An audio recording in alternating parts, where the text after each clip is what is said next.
Good afternoon, ladies and gentlemen. If you could please take your seat, we'll begin in just a moment.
On behalf of Westminster College and America's National Churchill Museum, I declare this convocation, the 39th Annual Enid and R. Crosby Kemper Lecture, open.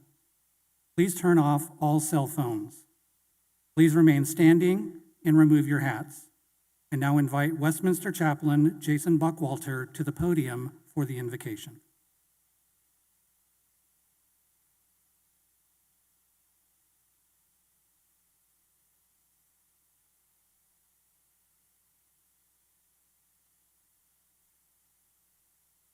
Let's pray. Gracious God, we gather in this place as people who care deeply about the world you have made and the community you have called us to serve. We come as citizens, as neighbors, as learners, aware that our work is never simple and that the questions we face together are rarely easy. We ask for your wisdom to attend to us as we hear the words spoken here today. Open our minds to ideas that challenge us. Open our hearts to one another across whatever distances of opinion or experience we bring to this room. We ask that you bless the work of Westminster College, its faculty, its students, and all who have gathered for this occasion. May this Kemper Lecture be worthy of the tradition they carry forward. And may what we learn here send us back into our communities as more faithful participants in the great unfinished project of democracy.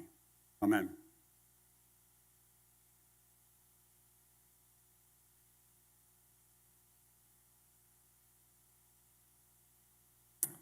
Those of you may replace your caps.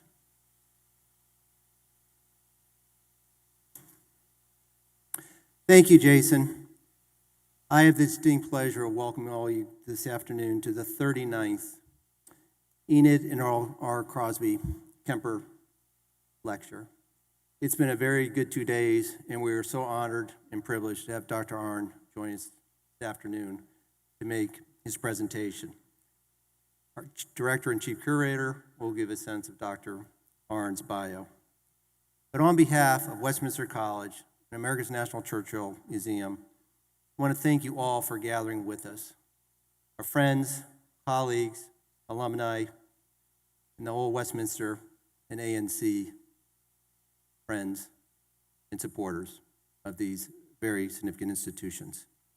We very much look forward to your interaction today. And again, very much appreciate you being here this weekend. I'll turn it over now to our director and chief curator, Tim Riley. Thank you.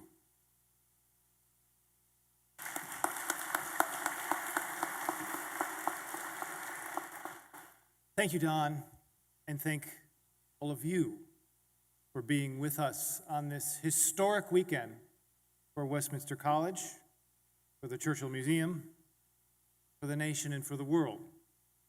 80 years ago, from the stage, from behind this lectern, Winston Churchill gave a speech. That speech was a soundbite for the 20th century. He called and warned about an iron curtain descending across the continent. The speech today is called the Iron Curtain speech for that memorable line. Churchill himself called the speech the sinews of peace. What are sinews? Sinews are things that bind us together when exercised make us stronger. Churchill, from this lectern 80 years ago, gave a message that if we exercise those sinews for freedom and democracy, that would be the recipe for an enduring, lasting, sustainable, secure, and peaceful world. Today, we welcome to Westminster College a distinguished scholar, intellectual, and a good friend of the Churchill legacy. Dr. Larry Arnn, who serves currently as the president of Hillsdale College, began his career in Churchill, at least, as a graduate student for Sir Martin Gilbert, the official biographer of Winston Churchill, and, I might add, the very first person to give the Kemper lecture in 1981. I believe Dr. Arnn was with us for that occasion. It is, I think, a great honor for us to have him back for the first time since to deliver this Enid and R. Crosby Kemper lecture on the 80th anniversary of Winston Churchill's extraordinary and impactful speech. Ladies and gentlemen, please welcome Dr. Larry Arnn.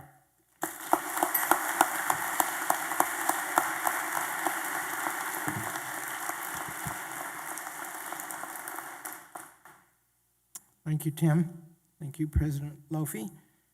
I've been speaking both of them. I know Tim pretty well, and I admire him. I see that President Lofi doesn't have an exaggerated opinion of college presidents, and I don't either, and means he's probably a pretty good guy. When the president of Westminster College wrote a letter in September of 1945 to Winston Churchill, he did something important. That importance was made possible by the fact that Churchill had lost the previous July an election. He got wiped out, and he was downcast by that. He went off to Switzerland with his daughter, one of his daughters, and he grieved, moaned a bit. As he was coming back, she writes that he perked up some, in part because a bunch of Swiss school children ran up to him and made over him and got his autograph, and then he got home, and he found this letter from Frank McClure, the president of Westminster College. Please come and give a talk. And the postscript was by Harry Truman. I don't think he would have gotten that letter, or certainly not the postscript, except for two things. One was he lost that election. He could come here and talk as a private citizen. That's one thing. The second thing was in Truman.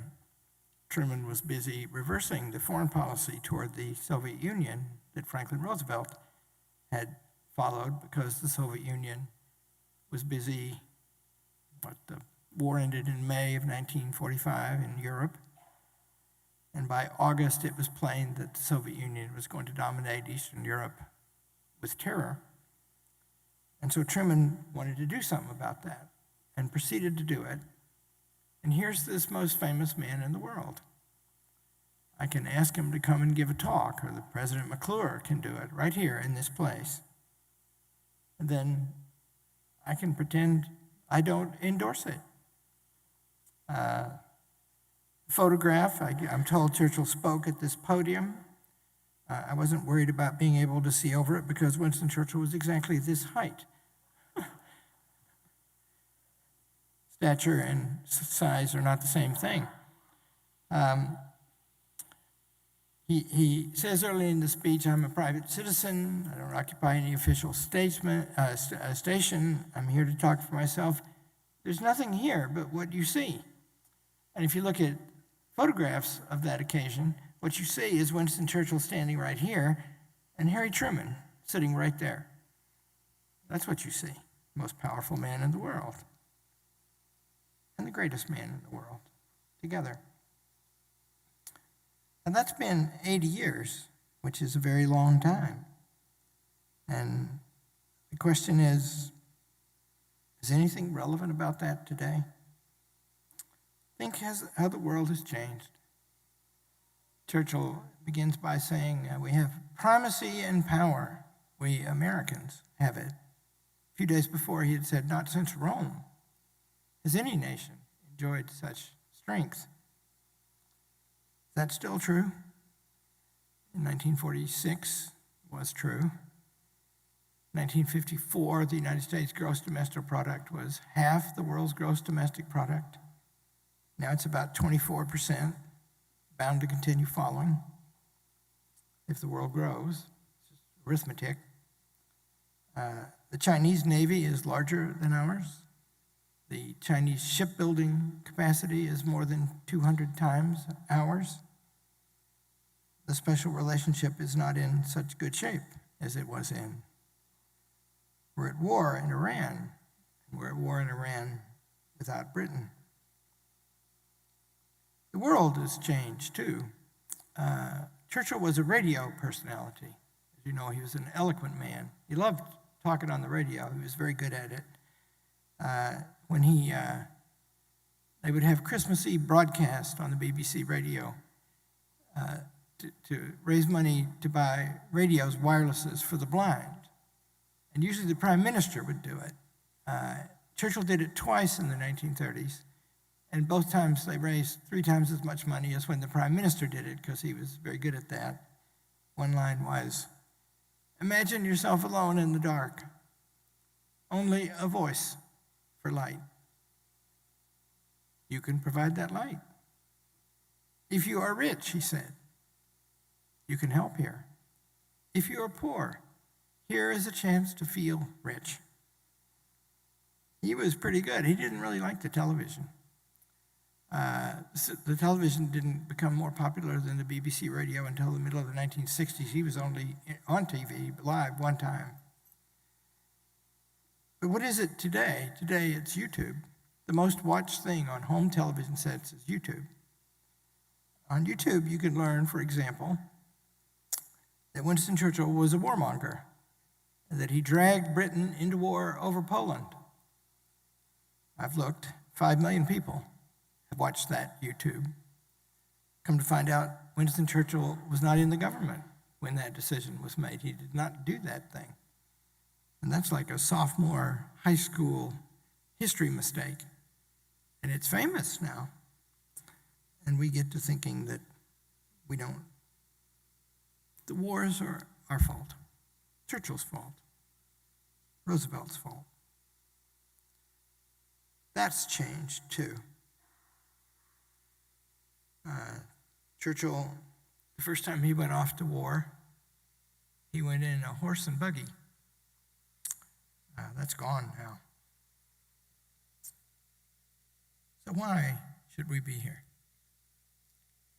I think we might lose our sense of the things that last, and Churchill represented those things and understood those things. Mark you, Churchill knew really well that practical wisdom is the kind of wisdom that's embedded in the circumstances around you.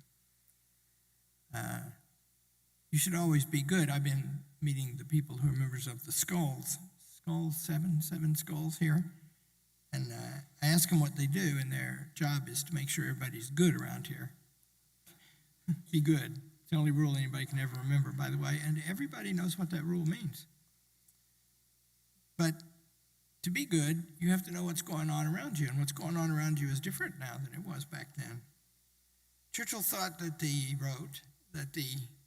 I was trained by Martin Gilbert not to say what Churchill would say ever. I don't know what he'd say, he's dead. I know what he did say. He did write that the most lamentable, he said, he liked that word, lamentable, the British say it, invention of all was the military airplane.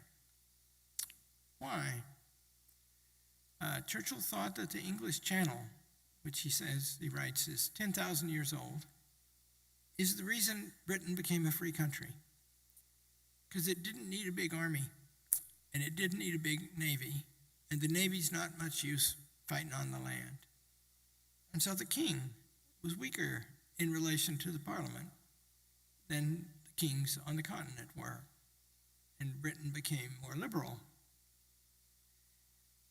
And so all of a sudden, Britain, this is in the 1930s, by then Churchill is in his late 50s, is subject to immediate attack.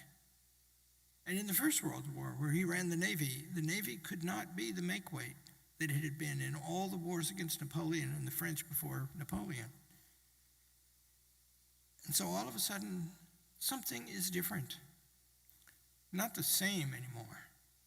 And he thought that threatened the independence and the freedom of the country. The Atlantic and the Pacific are not so wide as they used to be anymore. The United States can be subject from 4 countries at least to devastating attack on 15 minutes notice any day, and that's been true since long about 1953 when the Soviet Union got the nuclear bomb. What can you learn from Churchill then, with the situation so transformed? Well, here's what I think. I think Churchill is a man of our time, emphatically, not of the past, of this time. I think he's that in a different way than Lincoln was or Washington was, because he saw 2 things that are very dangerous.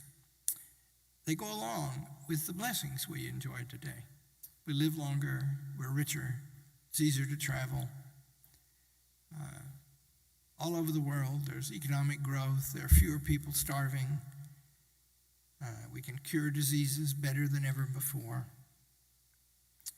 And these are the products of science. And science has become, the Latin word science means to know. Now it means very much to make. And whatever human beings can make, they can use for ill. Churchill writes an essay. This claim that Churchill was a warmonger. If there's anybody I know who makes that claim, I send him an essay by Churchill called Shall We All Commit Suicide? Because what he saw this in 1898 on a battlefield in Sudan. He watched the British Army destroy a dervish Arab army of 25 or 30,000, charging across an open field at them. And they were brave. They were many on horseback, many running. They had light arms. And it was a big fight. And the dervish soldiers that got nearest to the British got 150 yards away. And everybody thought that was a glorious victory. And Churchill thought, goodness me, look what war has become. Churchill understood mass warfare, understood its cost, understood that it could be simply devastating. His first speech, big speech in the House of Commons, he warns about that. So he was not a warmonger. He thought war was a necessary evil, and the first step was to avoid it if you can, and the second step was to control it if you can. And I'm going to tell you about both these things that Churchill set out on his life from 1901 to keep those 2 things under control, the second one too. And he actually failed at both of them by his own self-understanding. And somehow his efforts helped Britain get through by the skin of its teeth. Churchill wanted the old things. He wanted freedom, independence for Britain, the British way of life. I'm married to an English woman. I met her in the home of Martin Gilbert We've been married 46 years now. She's still an act of charity to me every day. But I had to talk her across the Atlantic Ocean, and I did. But I knew her parents. I didn't know her grandfather, who was in all 3 battles of the Somme. I did know her father, who left Dunkirk Beach the last day anybody did, and who was then camp commander of a Japanese POW camp for 2.5 years. And that British way of life, tea time every day at 4. When I was asked Dennis, my father-in-law, late father-in-law, if I could marry his daughter, we would show up for tea, because tea, you could, like the earth turned according to tea time. And that meant if you got there at 4 p.m. in the afternoon, they'd be having tea, and then Jocelyn, her mother, would roll the tea trolley away, and that would be my moment to pounce on Dennis and see if he'd let me marry Penny. And they were cagey. They knew I was after the girl. And so Dennis tortured me for a while. He made me watch the Antique Road Show. I'm not particularly interested in antiques, and my wife was not an antique. I was interested in her. You see, that thing, remember, in the best principles of liberalism, I've just listed for you the purpose of human society. It's for human beings to live well, freely, independently, and to pursue full human lives. And so these grand international projects, Churchill was involved in them. Churchill led in them. Churchill regretted them and tried to keep them under control. If you read the speech that he gave here in this place, I think it's a tour de force. It's one of his very best. And it starts off it goes in exactly the same order as the Declaration of Independence. It begins universally. Every home, every cottage, every land, United Nations, it's to have constables. Why? Because these wars have been so disastrous. And, how many people died in the Second World War? More people than had ever been alive at any time up to a couple hundred years before. So you got to stop that somehow. But for the purpose of what? To protect every cottage home, he said. But then as the speech goes on, he gradually narrows the focus, just like happens in the Declaration of Independence. By the way, Churchill loved the Declaration of Independence and turned it into a source of unity between Great Britain and the United States, which, it's pretty artful if you think about it for a minute. He says, the United Nations should get weapons, but not the big weapon. The big weapon is the bomb. The bomb has actually helped to keep the peace, although it threatens utter destruction at any moment. There's a war on right now over the bomb in Iran. But the United Nations should not get the bomb. And there he introduces the difference among regimes. Because the beginning of the speech is about the whole world and everybody in it. But after that transition point, the rest of the speech is about regimes, about kinds of regimes, about those that can be trusted and those that cannot. No one sleeps less well in his bed knowing that the United States and Canada and Britain have the secret of the bomb. Wouldn't be so if Hitler had it, or Stalin.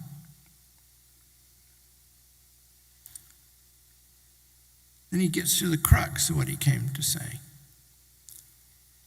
He said, the English-speaking peoples. You think about that phrase. Why is it important? In the classics, the word for reason, in ancient Greek, the word for reason and the word for speech is the same word. And they both name our defining characteristic, the thing that we can do that no other being can do. And we can't have politics together if we can't talk together, because otherwise it's just force. Churchill loved to quote Bismarck, the most important fact in the 19th century, in the 20th century will be, he said this in the 19th, that the English and the Americans speak the same language. And Churchill understood the British Empire, you see, as this union of people who talk with each other. Did you know that half the British war effort, both in numbers of troops and casualties in both world wars, were troops from the Empire, and there was no power in London to conscript a single soldier of them. And so that's the crux of the speech. The kinds of regimes, how people live, matter. And yes, you should have collective security if you could get it, but the nations that can be trusted with power are the nations that represent their people and protect their liberties. That's the meaning of the speech. And that brings me to the second thing he had to say. The second thing that he confronted in his life that had not been seen before his time, our time. That's why he's in our time. Just as war has changed, so politics has changed. What's changed about politics? Well, it's still true. Read Aristotle's Politics, Book 5, last 3 chapters. It's about 10 pages. Go home and read it tonight. Aristotle asked the question, how does a tyrant perpetuate himself? Because, people don't like it. President Lofi and I both work in a college, and we know enough to know that there's no 19-year-old ever born who's worth anything, who wants to do anything because you say so. We both were the trick of getting them to sign up an honor code, so now they say so. Then we can do anything we want to them. They figure that out after a while, but they're committed.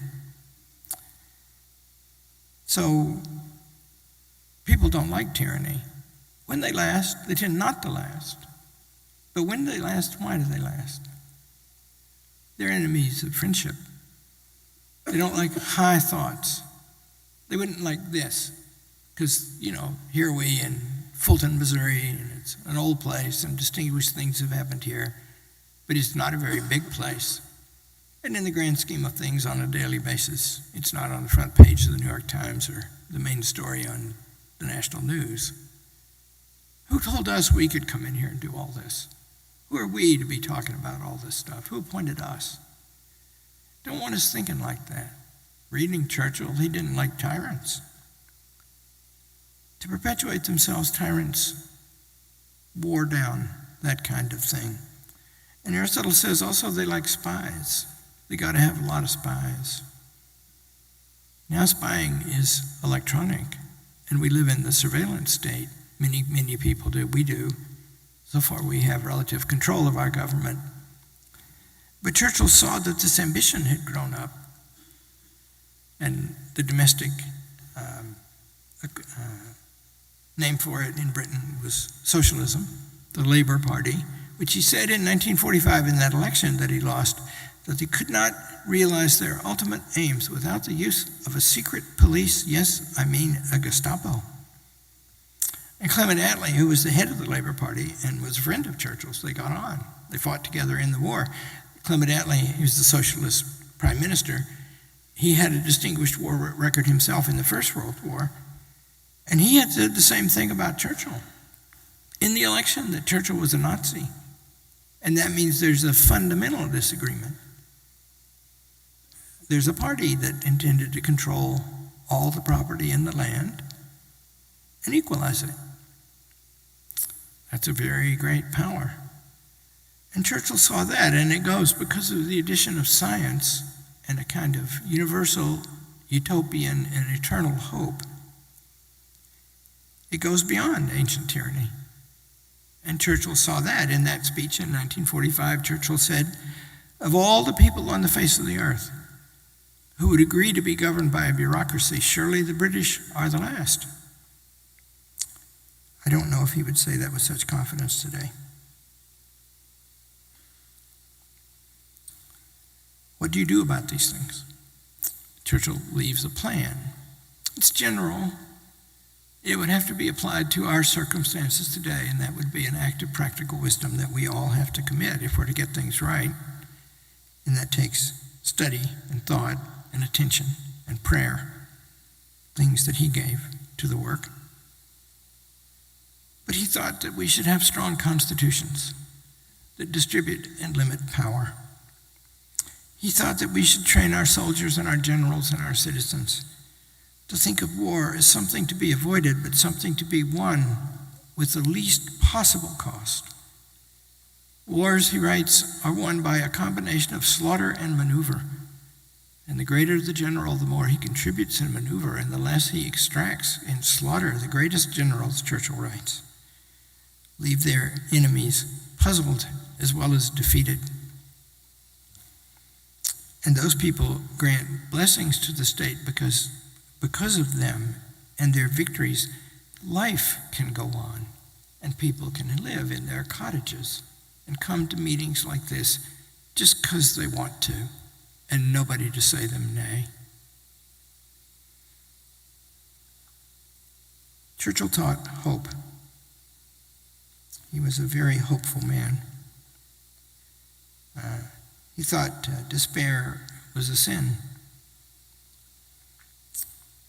He forecast many of the most dreadful things that have come upon the world, and some that have yet to come upon the world. In his last big speech in Parliament, it's about the hydrogen bomb, 1955.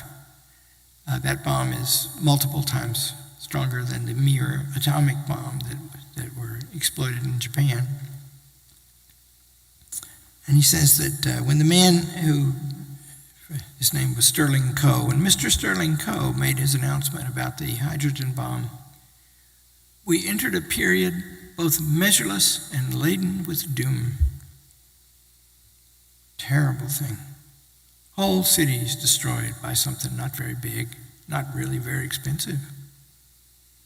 How can we live in such a circumstance? The rest of the speech is a wonderful contrivance about how the fact of the bomb and the fact that we have it can be used to foster peace. Keep fighting, never despair. Then he liked to predict the future. He had a mischief about that. He didn't take that kind of thing too seriously. He knew it was speculation. But he describes in my favorite essay that he ever wrote, it's called 50 Years Hence, he describes the future.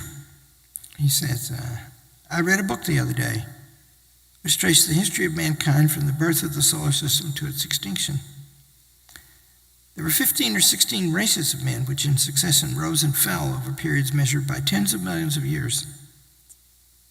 In the end, a race of beings was evolved which had mastered nature. A state was created whose citizens lived as long as they chose. Immortality. Enjoyed pleasures and sympathies incomparably wider than our own. I like that wider because it doesn't mean higher.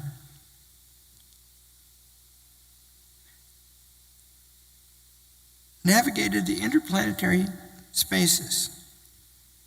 I own a Cybertruck, and it drives itself, and I expect to get to drive it on Mars. I think Mr. Musk is going to take me up there.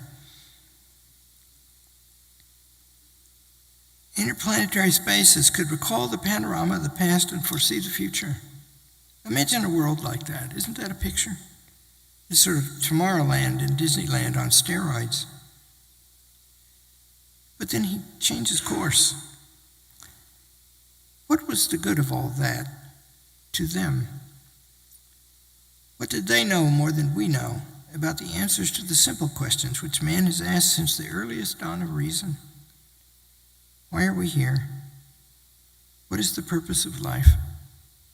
Whither are we going? No material progress, even though it takes shapes we cannot now conceive, or however it may expand the faculties of man, can bring comfort to his soul. It is this fact, more wonderful than any science can reveal, which gives the best hope that all can be well.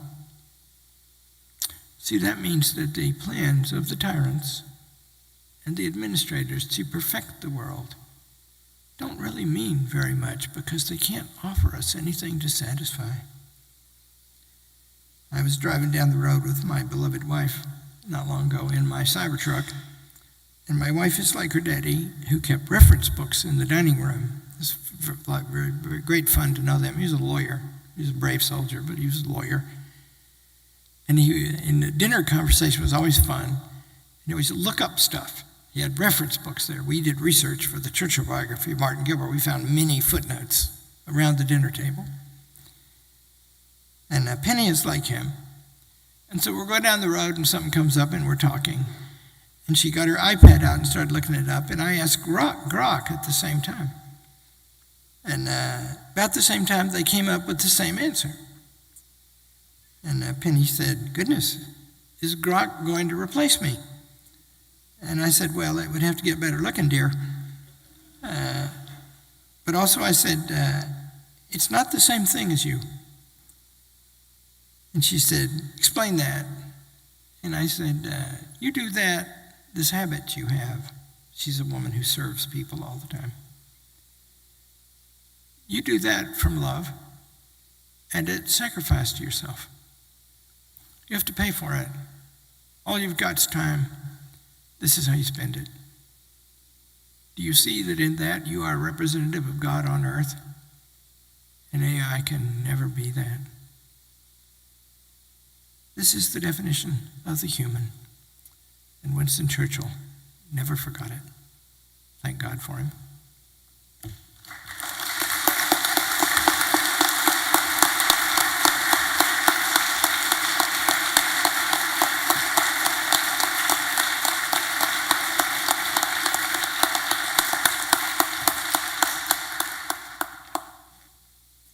Thank you, Dr. Arnn. And we have one final bit of business. You may have seen some of us in the audience wearing these red ribbons and these medallions. This signifies a member of the Association of Churchill Fellows. This is an association established in 1969 for those who support Churchillian ideas and ideals and the mission and purpose of America's National Churchill Museum at Westminster College. Tomorrow, we will induct a number of new fellows into the association with our normal fellows ceremony in the St. Mary the Virgin Aldermanbury Church. However, we recognize fully that Dr. Arnn has Parents' Weekend at his own college in Hillsdale. So he's got a better offer. We're going to bestow him into the Association of Churchill Fellows right now. So I'd like to ask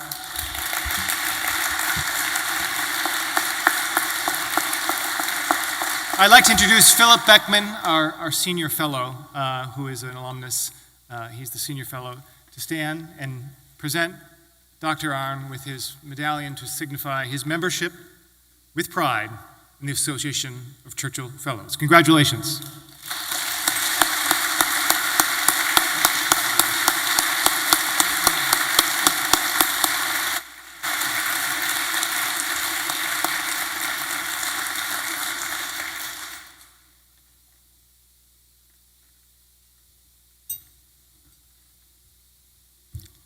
I invite you to stand to receive this benediction. Go now into the life of your communities, carrying what you have heard and considered here. May you be granted wisdom for the decisions before you, patience for the long arc of change, and the kind of hope that does not depend on favorable odds. Amen.